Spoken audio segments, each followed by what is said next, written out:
এখানে বাংলাদেশ দল আসবে, তার অভ্যর্থনা দেওয়ার জন্য আসছে। আমি ক্রিকেটকে ভালোবাসি, তার জন্য ঝড় বৃষ্টিও আমার আটকে রাখতে পারেনি। স্বজন সাথে আমার ঝগড়া হয়ে গেছে যে জুতা মারো, ডিম মারো, এই লাথি মারো, হ্যান করো, ত্যান করো। আমি কি ভাই, তুমি কি ক্রিকেটকে ভালোবাসো না?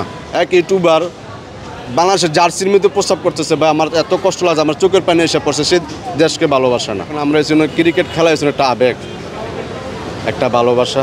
ওরা যদি ভালো খেললে আমরা ভালো বলি, ফুলের মালা দিয়ে সাজায়। যদি খারাপ খেলে তাদের পাশে থেকে আমরা সরে যাই, তাহলে আমরা তখন ক্রিকেটকে ভালোবাসলাম না। কেন রিস্ক নিলাম না?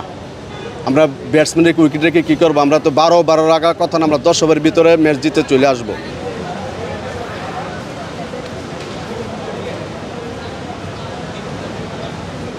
এখানে বাংলাদেশ দল আসবে, তার অভ্যর্থনা দেওয়ার জন্য আসছে। ক্রিকেটকে ভালোবাসি, তার জন্য ঝড় বৃষ্টিও আমার আটকে রাখতে পারেনি। তাদেরকে অভ্যর্থনা দেওয়ার জন্য এখানে আসছে। কোথা থেকে আসছেন আসলে? আমার বাসা ঢাকা, কেরানীগঞ্জ, আবদুল্লাপুর। পারফরমেন্স মোটামুটি ভালো করছে। যদি তারা যদি কোনো সেমিতে খেলতে পারতো, তাহলে আরও ভালো করতে পারতো, আরও ভালো লাগতো। আর সুযোগ ছিল, কিন্তু সেই সুযোগটা আমরাই মিস করছি। এটা আর বলার শেষ নাই। তার জন্য বাংলাদেশ হয়তো এবার একটা চান্স ছিল সেমিতে যাওয়ার, হয়তো দূর ভবিষ্যতে হইব ইনশাল্লাহ। আমরা এই জন্য ক্রিকেট খেলা হয়েছিল একটা আবেগ, একটা ভালোবাসা, এর থেকে জন্ম হয়। যদি আমরা খারাপ খেললেও পাশে থাকি, ভালো পাশে থাকি। আমরা ওরা যদি ভালো খেললে আমরা ভালো বলি, ফুলের মালা দিয়ে সাজায়। যদি খারাপ খেলে তাদের পাশে থেকে আমরা সরে যাই, তাহলে আমরা তখন ক্রিকেটকে ভালোবাসলাম না, তাদেরকে আমরা ভালোবাসলাম না, দেশকে ভালোবাসলাম না।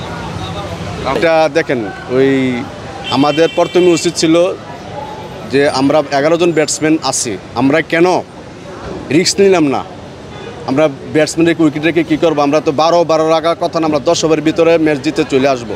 তাহলে আমরা এটা নিতে পারি না। আমরা মানসিকভাবে সবাই ভেঙে পড়ছি, এটাই হচ্ছে মূল কারণ। শুনেন, সব দেশে ক্রিকেটকে সাপোর্ট করে এবং খারাপ খেললে পাশে থাকে, ভালো খেললে পাশে থাকে। দেখেন, ওরা যদি খারাপ খেলছে, এখন যদি আমরা পাশে না থাকি, তাহলে তো ক্রিকেটই ধ্বংস হয়ে যাইব। যদি দর্শকই না থাকে, সাপোর্টারই না থাকে, তারা তো আস্তে আস্তে মানসিকতা আরও ভেঙে পড়বো। স্বজন সাথে আমার ঝগড়া হয়ে গেছে যে জুতা মারো, ডিম মারো, এই লাথি মারো, হ্যান করো, ত্যান করো। আমি কি ভাই, তুমি কি ক্রিকেটকে ভালোবাসো না? আজকে যদি সে তো বর্তমান থেকে কোয়ার্টার ফাইনালে গেছে, যদি কোয়ার্টার ফাইনালে যদি সেমিতে যদি কোনো আফগানিস্তান হারাইতো, তাহলে তুমি করে মাথা তুলে রাখতা। বাংলাদেশ তো মোটামুটি করছে। এখন তারা খারাপ করলে যে তাদের পাশে থাকবো না, সমালোচনা করবো।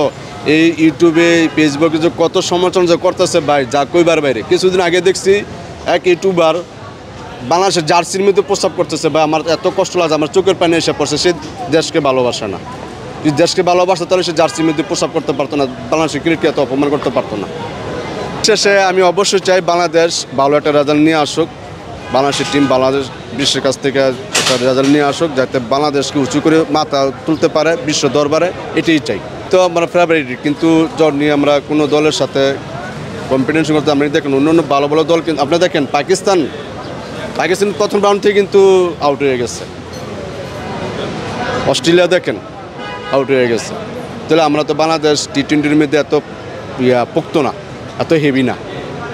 এটা কিন্তু আপনারা আগেও জানেন, হয়তো একটু সময় লাগবে। ইনশাল্লাহ আমরা 2026-এর মধ্যে যে ভারত শ্রীলঙ্কা যৌথভাবে যে বিশ্বকাপ পরিচালনা করতেছে, ওইখানে আমরা ভালো করব।